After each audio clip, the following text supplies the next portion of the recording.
Well, hello everyone, and welcome back to my channel. My name is Mark Turi, and today on my channel, we are doing something a little bit different from what we would normally do. And we are going to be honoring my friend and our friend, a gentleman named Doug Scott Kramer, who a lot of us knew from his YouTube channel called Dazed But Not Confused, which I believe he released around COVID in 2020, 2021. Someone can fact check that on me. And we're doing this live today, not doing our regular schedule, because sadly, this is the 1 year anniversary of Doug's passing. He passed away 1 year ago on the 11th of December 2013 at the age of 50. And it was a shock for a lot of us, and still is for a lot of us, because he definitely touched my life, but as well as the lives of many others. And so, before I get into talking more about Doug, I do want to say two things. The first is I'm going to try to make this want to make this about Doug, which means I'm not going to promote anything, um, or even promote what's going on. Uh, as I have lives twice a week, but I think it would be disrespectful to plug my own stuff. So it's not about me; it's about Doug. If you want to know any other information, just go to my channel, and that's it. But no promotion.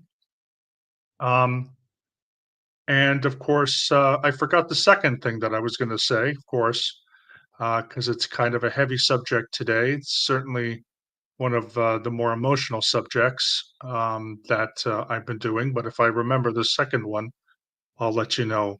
Yes, also, excuse me, I just remembered the second one. No time codes today. The whole thing is going to be about Doug. The whole thing is going to be about his memorial, and I'm not going to make chunks out of things. So hopefully you'll come along for this ride with me and stay for however long it's going to be. So no time codes and no promotion. I do want to say hello to Susan SID, who's here. Um, it's good that you're with us. Thank you so much. If anyone who is here, whether you're listening to this on the replay after the fact or you're with us right now live, share a memory that you've had of Doug. Share maybe how you heard of him, something that you were impressed, he impressed you or with or something, um, and so on. How you got to know him, what were some of the videos that you enjoyed? Whatever you would like, if you can, that would be really cool. And of course, we do have Irish Mart here today. Thank you for being here, Irish. It's very kind of you. I know that you had seen a lot of Doug's work as well. Um, it's yeah, it's been a very, I would say, interesting year, and I don't mean that facetiously or uh, uh, aloofly. Uh, I mean that as in, like, for me, you know, I've had some interesting things going on, professional wise with school and so forth. But without Doug, it's been pretty difficult because obviously we lost him pretty unexpectedly, um, and the details are not obviously the best, so I don't want to go and rehash them. But it was very sudden, and I just kind of feel that our community has definitely definitely lost a giant. with Doug being away and not doing content, and having passed, a year ago, he for me at least, he was very much, a crusader in some way and a raconteur. Um, he didn't take BS from anybody. He had a personality that you either loved him or you hated him, and I'm very glad that I got on his loved side, that he appreciated me and I appreciated him because there weren't a ton of people. I mean, there were people who obviously loved Doug. The people who are clicking on this did, and there were a lot of them. Um, but independent from that, he did have people that he didn't get along with, and I'm glad I was on one side of that fence and not the other. But today, we're just going to go through a little bit of my story about Doug. Again, I don't really want to make it about me, but I want to tell you, some of the things that Doug and I did, and sort of where I was when I found out that he passed, and so on, and some of the things we were going to do for the future. Before I do that, I just want to say hi to Peter Anderson. Yes, we are, of course, starting now. But Pete comes on usually just as I'm about to wrap something up, so it's sort of a long-standing joke. Um, but I appreciate everyone who's here because, as I said, Doug was one of those people that you loved or hated, and I'm just happy that he left an impression on a lot of people who really enjoyed his content on Days Got Confused, which I think he was able to do for what 2-3 years of his life. 2020, 21, 22, 23. So maybe 4 years, 3, 4 years of his life, and talked about his own experience growing up in Scientology with his father and mother, whom I got to hear about that as well from him, both on alive as well as off, because Doug was a chatter. Doug, like myself, he loved to talk. I loved to listen. And the first couple times I had talks uh, with Doug, which was over like Facebook Messenger chat or whatever, which has the like the kind of the FaceTime option. We chatted for a couple hours. And when we planned, I think we did 6 or 7 videos together, and I'm going to get into some of that in a moment. But we chatted every time, and it was at least an hour or two. And he was just a good guy, and I miss that. I miss being able to chat with him and hear about his thoughts because he was a little hyperactive, but uh, it was not to his detriment. He knew how to use that as an actor, and as a performer, and he was just a very talented person. I'm going to get again into a lot of different things, his acting career, some of his stuff on IMDb that he told me about off camera, so to speak, and things like this. So again, I hope that everyone is along for this, memorial and this very much a celebration of his life a year. I think again, his impact on our community, the Scientology critics and so forth, the SBTV Foundation, ex members and so forth, and people just doing content online has been felt. And that is something that I will take, and I'm sure we all will take with us for the next several years, that he had this lasting impact. And certainly, Doug is someone who I won't forget about through my life. Um, when somebody passes away in the Jewish culture, we normally say, "May their memory be a blessing." And I can definitely tell you that knowing Doug and having memories of him has very much been a blessing for me in my life for many different reasons, and reasons that I can say, for me, and again, I don't want to just make this about me, but I want to at least give you an anecdote here about what it is like to leave Scientology and why people like Doug, and there's also two other men, older men who have passed away, who meant a lot to me. So three of them, and I'll tell you about them, you know, shortly. But when you leave a group like Scientology, Scientology installs this fear into an individual that if you leave, only bad things are going to happen to you, that you won't have the technology to handle life, that you will become, just an impotent, overweight loser on drugs, selling your body on the corner, um, you know, probably have a heart attack or get sick and die of cancer and whatever. And only with Scientology can you handle those things. And so, you know, when I left Scientology in May of 2008, I spent several months completely scared out of my mind that something bad was going to happen. But day after day and week after week, nothing happened, right?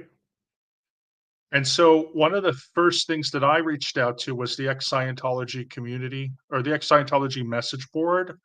And in the summer of 2008 until the winter of 2009, I wrote my story, and that was very cathartic. And that was like my first step of catharsis. I've taken many steps after that, but that was my first one. In the winter, and in fact, of January of 2009, I moved to Los Angeles and I enrolled in film school. And the point I'm saying is not to drop, you know, and again, for it not to be about me, this is going to be about Doug. And there are important points in my story that relate to Doug. I started, going to acting classes, but eventually I met ex Scientologists like Mark Headley and also Scientology critics like Graham Barry. And one gentleman that I met when I was there is someone who did pass away. His name was Gary Scarf. You may remember him as Xenu Smurf or Xenu Papa Smurf. And Gary was one hell of a character.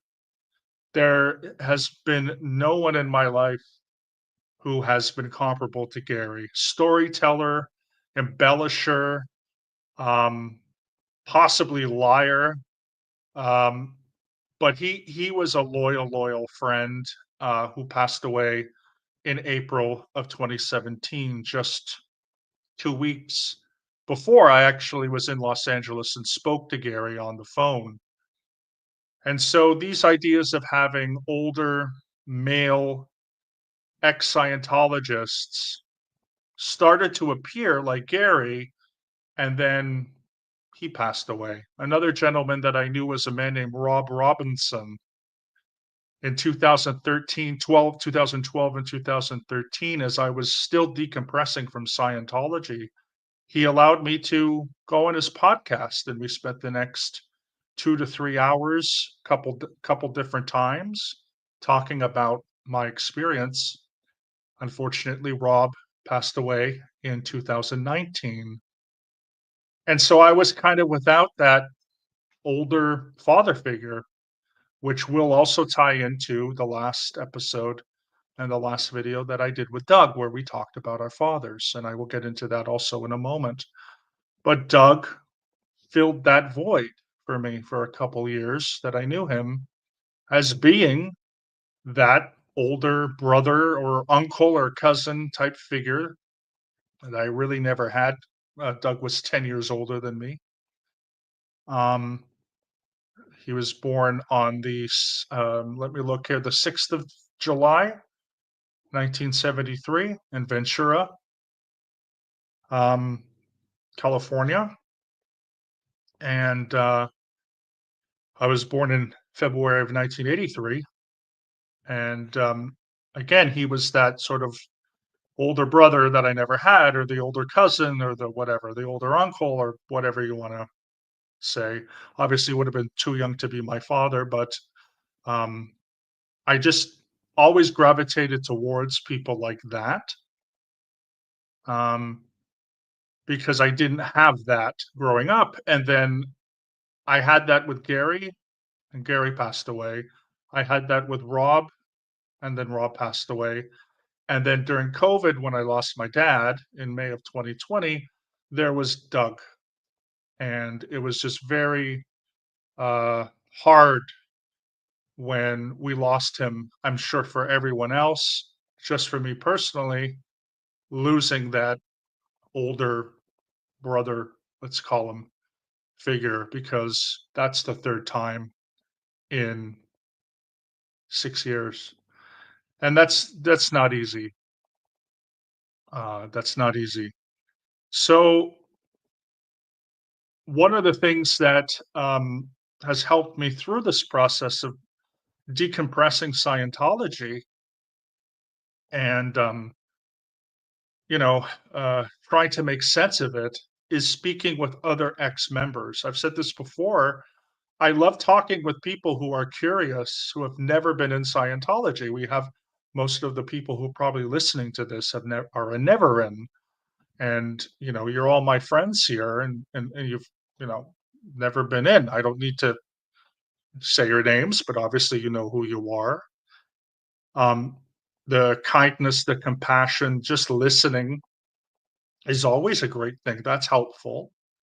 It's also very helpful to listen to people from other groups, ex Jehovah's Witnesses, or like Marilyn, who's ex Pentecostal. So we can kind of put pieces together and realize that Scientology is not special.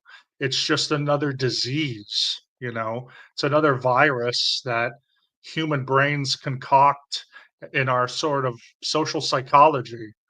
And we can be um, apt to be abused and so forth. And it's just something that I think is not really known of why we're being taken advantage of. But there is a third tier, and again, this is I'm not trying to say to put down anyone, but when an ex-Scientologist speaks with an ex-Scientologist, it's just different. And of course, it's going to be different.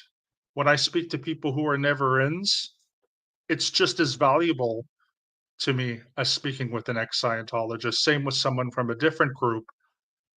But when we speak with ex-Scientologists and ex-Scientologist, there's just something that's just we're on almost the same wavelength. We get it. We understand. I don't, I like going through the terminology of Scientology with never ends. I love it. I mean, I've talked to Holly, the Scientology geek. I've talked to Marilyn about this. I've talked to tons of people about when we did the Nerdy Bunch about the tech and what the tech means. But it's also really nice to be with someone who's like, yeah, do you ever get any Dynex auditing? Of course. Did you ever take this course? Absolutely. Did you ever have to do this, ethics step? Did you ever get an ethics condition? Did you ever have a security check? Yes, yes, yes, yes. It's just different. It's not better. It's not worse. Obviously, I don't get along with every ex-Scientologist, and there's people that have different viewpoints, but it's just something deeper. It's something. There's a different connection, and that to me is what sort of had with Doug. And he was someone who spent his whole life pretty much in Scientology. He had told me that when he was a kid, and I forget the age, but I think it was around 10, maybe a few years under, his father, whose name was Norman or Norm, came home one day and just was into Dianetics and had been to an org and got his mom into Dianetics, and then they were just all Scientologists after that. Um, and Doug, spent many, many years struggling in Scientology until he reached OT3. And Doug did not have a good time on OT3. He was gaining some success in the business when, as he said, he lost his mind. And that's because, for those who know anything about OT3 and the story of OT3, when people don't know that story, and we've heard about this from multiple sources, including Leah Remini, um, is that it's a real shell shock when they go through Xenu and all that kind of stuff. People think it's a joke. People lose their mind. It's very, very hard. And then you're dealing with all those processes, body thetans. I won't get really into the weeds here, but it's very traumatic for many people to learn that everything they've been doing in Scientology, which could have been their whole life, is aliens and alien spirits and whatever else. Of course, that's very reductionist, but I'm sure most of you have heard of the Xenu story. So I'm just, we don't need to be too. I don't need to go over it because I'm sure that everyone here is familiar. And Doug had that trauma, and off camera, I talked to Doug a lot about the OT levels and his experiences. He shared with me stuff, of course, I don't mind sharing, but I also might not share, but just essentially that it really, really affected him negatively. And, I feel for people like this. Um, I just really do. And I felt really and still do really bad for people like Doug because I was in for 3 years. I didn't even get on the bridge, and I was still really traumatized and still am. I cannot imagine, doing something your whole life to go through all these hoops that you don't want to go through, and then you get to OT3, you find out this whole story, and it's extremely disillusioning to say the least. So I was at least able to emotionally connect to Doug, to feel empathy for Doug and his situation, to understand. Wasn't an OT, but I do understand the processes. I understand, and the culture of Scientology. And so those things really made me appreciate what Doug was doing. And I'm sure I'm not alone in that, which is someone who was going as a performer, as an actor, professional performer and actor, um, was going on YouTube and telling his story and went on to multiple channels and told his story and was very brave to do that. It's brave when anybody, you know, whether you're coming out of an abusive relationship, a cult, or whatever, if you've been through a traumatic experience and you have the courage to put yourself out there and talk. And even if you don't, because sometimes people aren't ready, but if you do, I still think that does require quite a lot of courage. And, I was very interested when I first found Doug's channel. I remember I would have had to have been sometime in 2022, perhaps even 2021, when I contacted him and we started talking. And again, those are conversations and subjects that I will be just forever grateful, not just to Doug, but forever grateful in general that I got to know Doug, I got to meet, Doug, I got to talk to Doug, and so forth. One last, anecdote before I go on to talk about some of the videos we did, which I think I really want to talk more about the meaning behind it. Again, not just about me and promoting. I'm not promoting them. I really do want to talk about the meaning that they had to me. But it turns out that through one of our phone call conversations, that Doug and I had actually gone to the same event in Los Angeles in 2016. There was an organization, which I still think is there, but they're in a different building, called the Center for Inquiry Los Angeles. And there was an event for ex Scientologists. And I think Chris Shelton spoke. I think that's the only one and only time I've actually ever met Chris. Um, but I this is about 2016, and I remember being at what was called the Steve Allen Theater, and toward the end of this event, someone I whoever it was, maybe it was Chris, maybe it was someone else, had said, if there are any ex-Scientologists here today, I would like you to stand up. And I remember Doug because Doug was quite tall. He had very long hair. And I remembered his face. And I'm very good with faces. I'm not good with names. Of course, I did not shake his hand or whatever, but I do remember him. And I remember that he sat a couple rows ahead of me.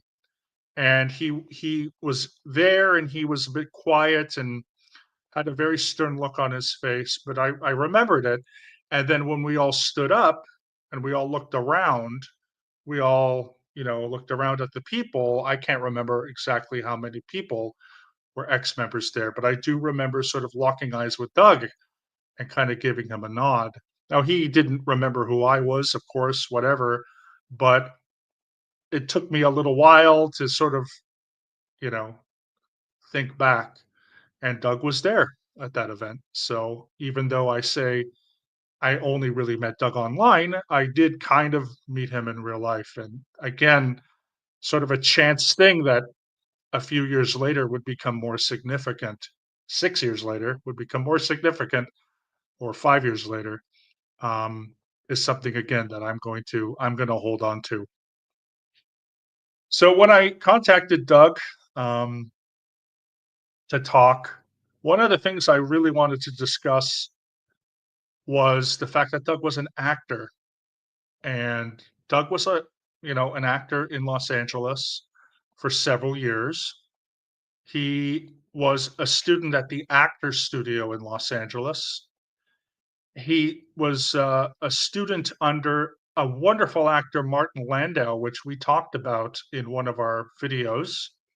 Martin Landau was someone I had the chance to briefly meet when I lived in Los Angeles, just randomly at a restaurant, and he was a nice guy. I asked him a couple questions, and so that was a connection that Doug and I had. He knew Martin Landau personally.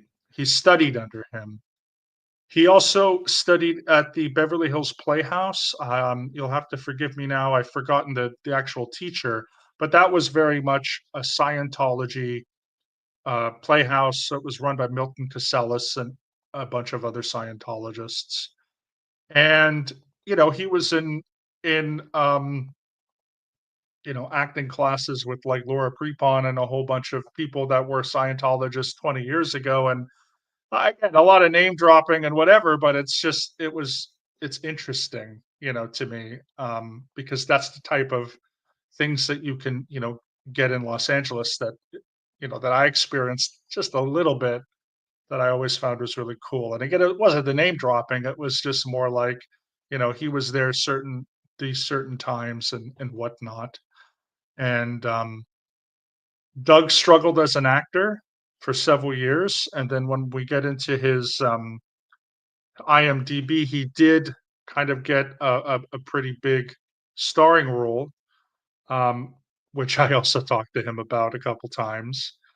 But, he struggled as an actor. He did a few, here and there things. And just when he signed with um, a minor, sort of medium level agency, a lot of the Scientology trauma came back, and he sort of got out of the industry and told me he was working construction before the pandemic. So life as it is has its ups and downs. Acting, of course, is a rough, very hard and very rough industry to do. It's not a good stable job. So Doug had his highs and had its lows, and we certainly bonded about that. Not to say I was ever really a big professional actor, but I had done background for several years. I had done plays and so forth for a little bit of time, especially when I lived in LA. And I left it to do what I'm doing now because, of those similar things, although, of course, Doug did way more than I ever could have dreamed of. But, just to know someone who was a working actor in Los Angeles was like a dream of mine since I started watching movies and television, the TV shows, and started realizing how many of my favorite movies and especially TV shows were filmed in Los Angeles, which motivated me to go to film school, not just in Toronto, but again in Los Angeles, and dip my toes into the pond, so to speak, and try my hand at these things. And a big part of my story was when I first discovered Scientology, I wanted to move to Los Angeles, and they gave me some pitches about that. And again, I talked to that with Doug. So, first thing is, I do want to get into. I'm going to do two things in order now. The first is, um, again, not in a promotional sense, but I'm going to talk to you. I did one, two, three, four, five, seven videos with Doug. I just want to briefly go over the basics of those videos, and again, in a non-promotional way,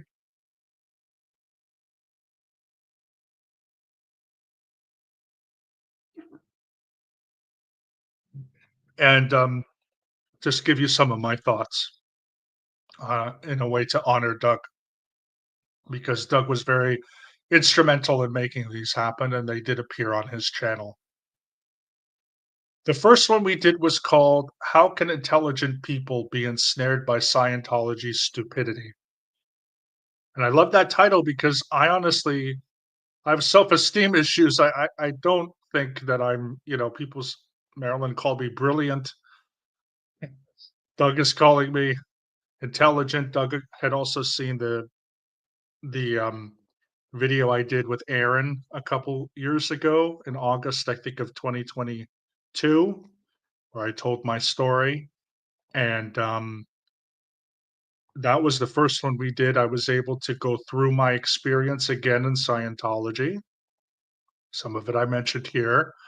But what I was really um, grateful to him was the fact that his whole point was trying to cut through some of those stereotypes that really only lonely people, weak people, sad people get into a cult when that's not true. You know, you can be any person, any background, whether you're religious or not. If you're just struck at the wrong place at the wrong time, then that susceptibility to become a part of these groups like Scientology can just attack at any time. And I was in a state of mind. Um, Things had been going on when I discovered Scientology in Los Angeles in May of 2005. And yeah, I made some decisions. Of course, I regret some of them. Of course, there's nothing I can do about that now. But I really appreciated Doug's compassion. I appreciated Doug's was very, very caring. Um, I just appreciated the fact that it was very difficult for me over the years to get my story heard. I had done an interview with Mark Bunker in 2009. And then I think the next one I did was when I used to come regularly to Los Angeles. I did some interviews in 2009, 2010, maybe a little in 2011 when I lived in California, in Los Angeles.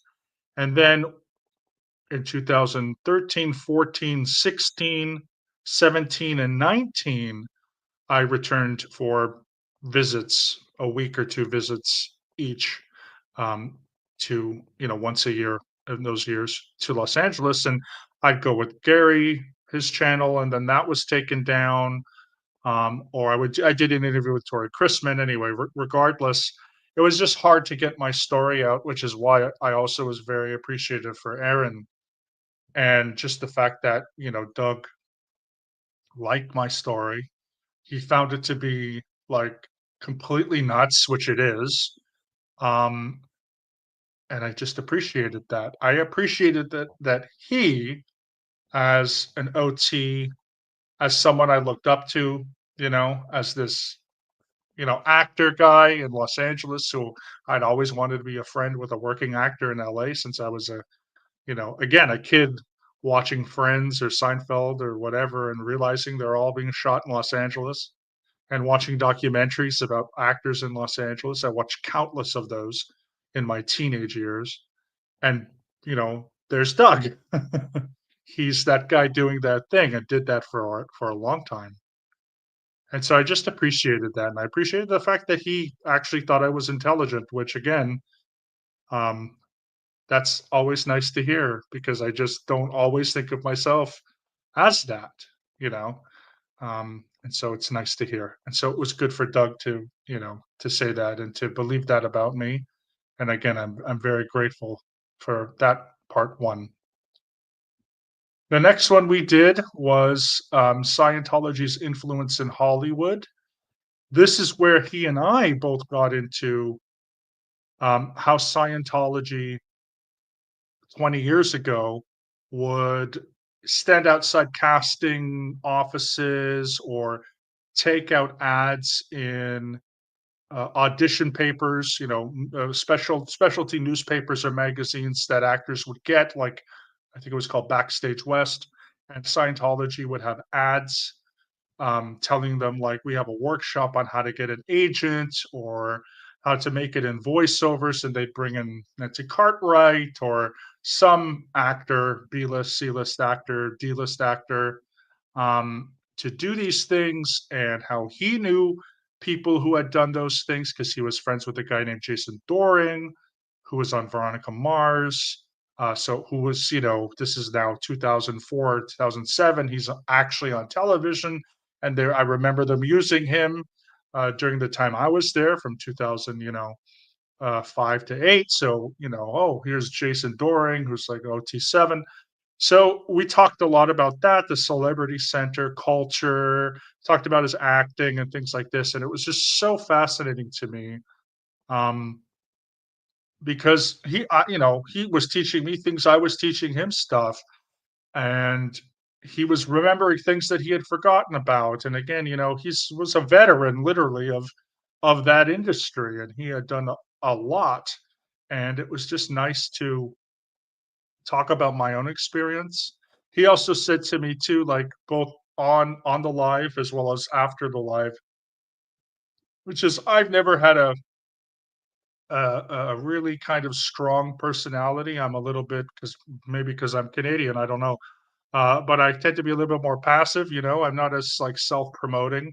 So he even said to me, he said, Mark, after that was over, he said, like, if you have any regrets about going to Los Angeles and, not doing enough auditions or not becoming an actor, he said, like, he told me, he was like, I did this for 10, 15 years. Like, you're better doing what you're doing now, which is, being in history, being in education, where you obviously have a talent and it's your passion, than it was to try to be an actor or screenwriter, which might have been my passion, but really wasn't my talent.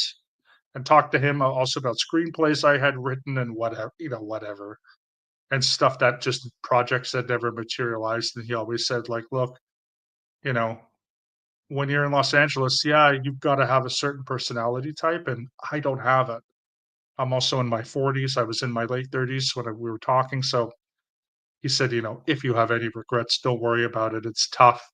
And like, you know, it's okay. So that was nice. That's what I kind of got out of that one. And of course, Doug's knowledge, his acting, his roles, which I will get to when I'm done talking about these next couple, you know, um, videos. After that, we did a video called Scientology, Teal Swan, Christian Science and Culture. This is important, at least for me personally, as well as was for Doug, because when I was, before Scientology and after Scientology, I had started to explore a lot of different belief systems, religions, spiritual traditions, and even secular philosophies. And I really just wanted to fit in somewhere. And this is when we started to talk about those things, which then we would expand on in the fourth video, which is called New Thought in New Age, Ekankar, what is it called? Ekankar, Agape Spiritual Center, Hare Krishna, and more. So those two ones were Doug and I was discussing with Doug some of the groups that I had found in Los Angeles before I joined Scientology and after Scientology, and certain things that I had, figured out and learned from. And Doug, again, Doug was the type of guy who he would sort of tease, he would often do that. He would often tease and roll his eyes over certain things.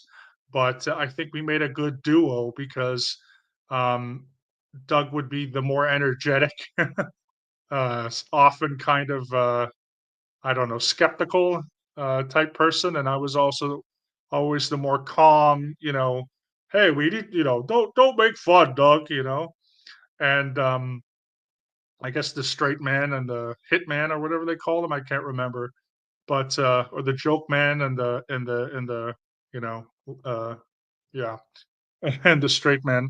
So, it was fun, and I talked about a bunch of stuff and being in Los Angeles, and he pulled up web pages, and like it was kind of interesting. And again, I appreciate that from him because this was the time, like nobody would have given two craps. Had I done it myself, had I had a YouTube channel and was doing it myself, I'm sure people would have done it. But that was the first time I ever talked about that with Doug. And when I pitched it to Doug said, yes, it's interesting. Nobody had said that before. Nobody told me about that. When I was spending years and years just trying to get my story out, there were a lot of journalists and gatekeepers who just wouldn't print my stories or wouldn't give me the opportunity. And Doug basically got fed up and inspired me to be like, don't ask the gatekeepers, like do it yourself. And through Doug's confidence, I started going on with Marilyn, Juliana, Denver, Stevo, Chad, and Joe. We had the nerdy bunch for a little while, and then I had my first channel. Whatever happened there, I don't know. Now I have this channel, and this is really me doing what Doug. Had I had that advice and someone like Doug, it's just do it yourself. Like why are you trying to get onto a blog or whatever? Do it, DIY, do it yourself. And again, I'm very happy that Doug, although I knew that instinctively, the fact that Doug sort of inspired me to do that and told me things step by step that he was doing, you know, and the fact that I got to share these stories with him and with his audience. Again, I didn't think anybody would care because when I tried to pitch it to other people, who were the gatekeepers, they said that's not interesting. The gatekeepers are interested in Scientology stories about the Sea Org, money, Hollywood, whatever. And I'm obviously not that. Okay. And so Doug really, really helped me in a profound way to, break off those shackles eventually and do what I'm doing today. So my channel today is very much on those conversations, starting with why would anybody care that I had gone to a Christian Science church once and read their books? Why would anybody care that I went to the Agape Spiritual Center, the Self Realization Fellowship, or a Quaker meeting? Why would anybody care? And Doug just said, like, people will care. It's interesting, and I'm glad he did because I'm very proud of those two. After that, Doug and I did uh, two videos. One was called Exploring the Complicated World of Theological Stances, followed by Exploring the Complicated World of Non-Theistic Religions and Secular Philosophies, which I would do again with the Nerdy Bunch. And again, this was one thing that didn't think anyone would be interested in. So what are theological stances? Well, there's popular belief online that if you say, do you believe in God? Yes, you're automatically a theist. If you say no, you're automatically an atheist, and then you're told, do you know if God exists or whatever? And if you say yes, you're Gnostic. And if you say no, you're agnostic. And I say, okay, but there's more to the story. And I went through these philosophical definitions as I have done on this channel, and not promoting them. I'm just saying more of a matter of fact. And forgive me if it's sounding like I'm promoting anything, because that's not my intention, because it's about Doug today. But Doug, again, he let me do these PowerPoints. He let me talk. He let me figure this out because he was interested. Some people are just not interested. They don't want to think about these things. They don't want to have these discussions or these conversations. Um, and Doug let me do it. And I will always be grateful for Doug because, I introduced him to ideas that I had known for a while, and he gave me some interesting perspectives and stuff to think about as we were commenting and going along. And again, because that was the first time that I had an audience, and I'm also appreciative for the Nerdy Bunch for doing this as well and having their perspectives. It was just great because a lot of this stuff is in my head. It was been in my head for years, things that I wanted to do, and Doug ended up, helping me, having me on, saying that my voice was valid to him, saying that his audience was open-minded and wanted to learn. And this idea of coming out of a cult, we are inundated with, am I an atheist? Am I a Christian? Am I Jewish? Am I Hindu? Do I believe in past lives? Do I believe in reincarnation? Should I meditate? Should I do yoga? Like, there's all these kinds of things that we're inundated with, and we latch on very, very quickly because we need something to replace Scientology. And, I did with a political idea, which is another story, but um, other people do it for other things. And it was just really nice to be able to step back with Doug and say, these are the definitions. Let's think about some things. Finally, our final video that we ever did was, I believe, in June, May or June of last year of 2023. And it was about Father's Day. And I can't remember now if we filmed this a week after Father's Day 2023 or a month after Father's Day. It was one of those two. It's obviously available out there. I just didn't have time to go check. But I think it was June of 2023. Doug's father, Norman, who I mentioned earlier, had passed away in March of 2023. And he did not reconcile with his father, but he had started to have a relationship again with his mom. They had started exchanging letters and emails. Um, Sadly, Doug, of course, would pass away the same year as his father, just 9 months later. So, he was survived by his mother, who lost her husband and son in the same year, and then his Doug had a sister who he was also survived by, who lost her father and her brother in the same year. And this is why, even though I know his mom was a Scientologist, um, you know, uh, I still have asked throughout the years, as I've gone on different lives, especially with Marilyn, to just sort of keep them with your thoughts, because that's obviously a very tragic thing to happen to anybody, regardless of their beliefs. But Doug had a very estranged and not very good relationship with his father. He told me that he believed, because his father was an OT, that his father could read his mind. And then when his father was in the other room doing auditing, he was terrified. He didn't want to talk back to his father. He didn't want to lie to his father because he thought he could read his mind because he was an OT. And that's extremely traumatic. And Doug opened up a lot about his dad and his relationship with his father. And on my end, very briefly, because I know, again, it's about Doug, I had a very tumultuous relationship with my dad, and we never reconciled um, before he passed away, which I'm regretful for. I would have loved to have said goodbye and buried the hatchet. And so Doug and I had that together. And it's actually something I'm very proud of. I'm very proud of all of these videos that I did with Doug. I'm also really proud that Doug let me talk about fathers. It was something that I pitched. I said it's going to be Father's Day. I guess we had, you know, it had been a week or a month later, whatever it was. I said, let's talk about it to Doug. Like Doug was always up for anything. Like it didn't matter what it was. It didn't matter if it sounded boring. It didn't matter. He said like he had a great audience.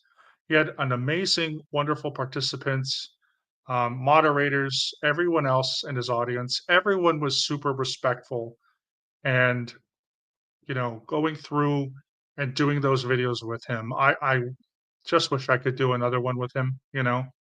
Um, and that's another thing. I'm sure many of you out there have lost loved ones, friends, relatives, etc. Um, Sometimes, like I remember when my friend Gary Scarf passed away, I honestly thought I was going to receive a text or a phone call from him saying that he faked his death and he's really okay, that it was all just a ruse. And because that's kind of something Gary would do, you know. But with Doug, I just expect, a phone call. I expect an email. I expect, a voice message just to be like, hey, let's talk about the next video. And in fact, we had shot our that video in, I guess, June, May or June, and the summer went by and the fall went by, and Doug was kind of off and on through the last few months. He had taken some time off and so forth, but he was planning to come back. And I do have a voice message. I don't think I'm going to play it because it is personal, but I have a voice message around 3 weeks from Doug, 3 weeks before he passed away, just saying that he, um, was looking forward to talking again.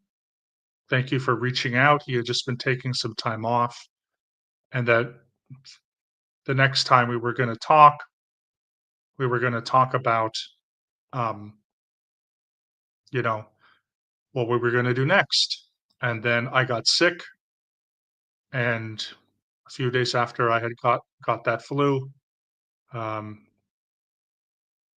in early December, I was sick for a month, as I mentioned. He passed away. He was found a year ago today. First person I contacted was Marcus Sawyer, who sadly had a falling out with Doug a few months prior. Marcus told me about it. Doug had kind of gotten a little erratic, um, but I did not take it, very, very lightly. I was very sad, still am. It's very hard to uh, watch my content with Doug. I tried a couple months ago. I got through a couple videos, and I wanted to call Doug. I wanted to tell him, you know, I want to do this next thing with him. I want to do it. I still want to do it. Um, but there's unfortunately no opportunity. And so in the past year, having this channel and being able to go on other channels like Marilyn, who is a great friend of Doug as well, has been really good, has been a blessing. His memory has been a blessing. But I still miss him very much.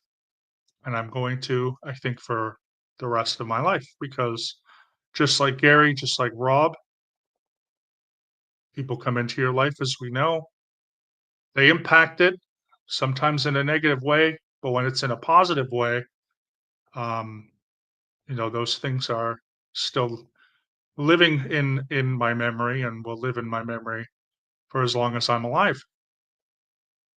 And so, as I get older, I realize that very few people have had an impact on my own life like Doug did, and an impact on a great number of people like Doug did.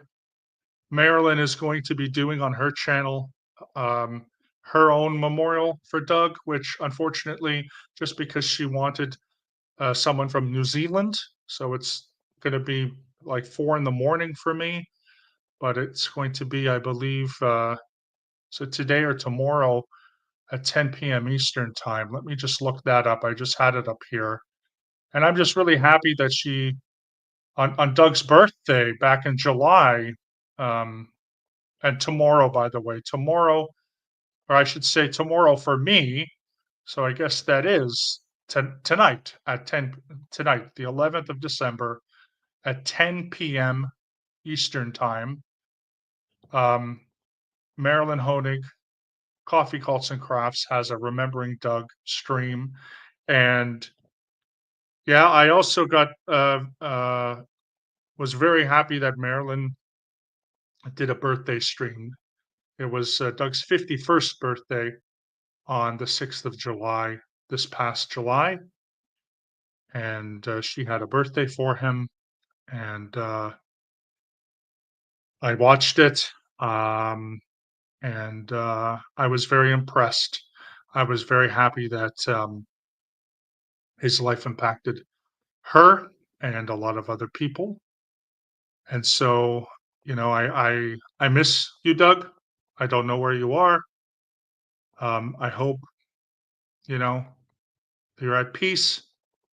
Um, I was going to go over his IMDb page, but I think if you want to check out his name, just put his name into YouTube, and you can find his reel. He was on shows like Criminal Minds, Nip Tuck, and a whole other stuff. And he was a very talented actor, very hardworking. You know, did some guest starring again on some uh, pretty popular TV shows like Nip Tuck and Criminal Minds. And yeah, I miss talking to him. I miss getting voice messages from him. I miss 2 hour conversations with him, and I miss making contact with him. But please understand that what I'm doing today is heavily inspired by Doug, his memory, and I think I speak for all the people in our community who, who watch Doug's content, um, the SBTV community or the X community, the critics community, whatever, and just say that we miss you, Doug, and we love you. And I just hope that you are at peace. So before I go, I want to just had a couple stars here. So yes, knowing Doug was a blessing. He touched my heart. I miss him so much. I agree. Doug's interview with Marilyn is one that stands out. His caring, compassionate, easygoing way of asking thoughtful questions created, I think, the perfect space for Marilyn to share her heartbreaking story. Yeah, absolutely. Um, it's tough. Yeah, he was a very, very good guy, and again, I just wish I could get a message from him. We had plans, a lot of plans. Well, I uh, I thank you guys for being here. Um, Certainly, I'm going to be thinking about Doug for a long time, and I wish that I wasn't sick. I wish that I had been able to be more online for Doug. It took me, because I was also writing my thesis, my first thesis at the time, and then I started going to classes in February, and I wasn't able to grieve. And this year, when I had some time off in the summer and I traveled and I was taking pictures and saying, Jesus, I wish I could, text these photos to Doug. I wish, again, we could do updates with Doug.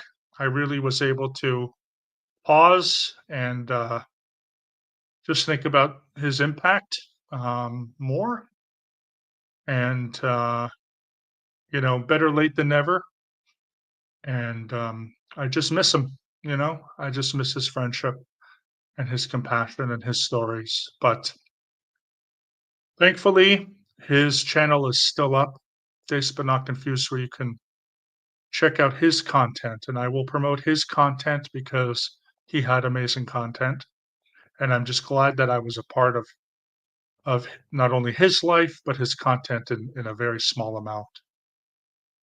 So before I go, I just again want to say thank you, everyone who's watching this live. Thank you for coming.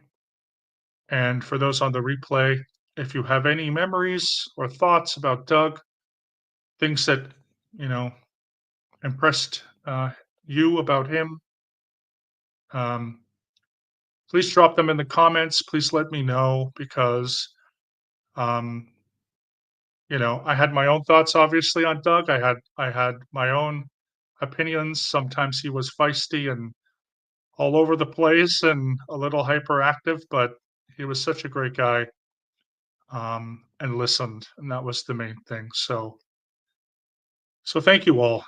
Um, I certainly have a lot of reflecting to do, and will be doing that. Before I go, I just want to say hi to Shell. No problem about missing it. Please, yeah, Shell. I hope your hand is okay. And final thing is just if you have any friends, you have any family members, if you haven't spoken to someone who are friends and family for a long time because of some silly disagreement, text, email, call. Life is just too short, you know? And if you have a friend, like someone who inspires you, who you look up to, who's an older whatever figure to you or a younger whatever figure to you, tell them that you appreciate them because unfortunately, you know, things in life can just take a turn. And, you know, we don't always get a chance to say goodbye. And so I just wanted to leave you with that. So thank you. And I will see you all again in the near future. Good night. And rest in peace, Doug Scott Kramer.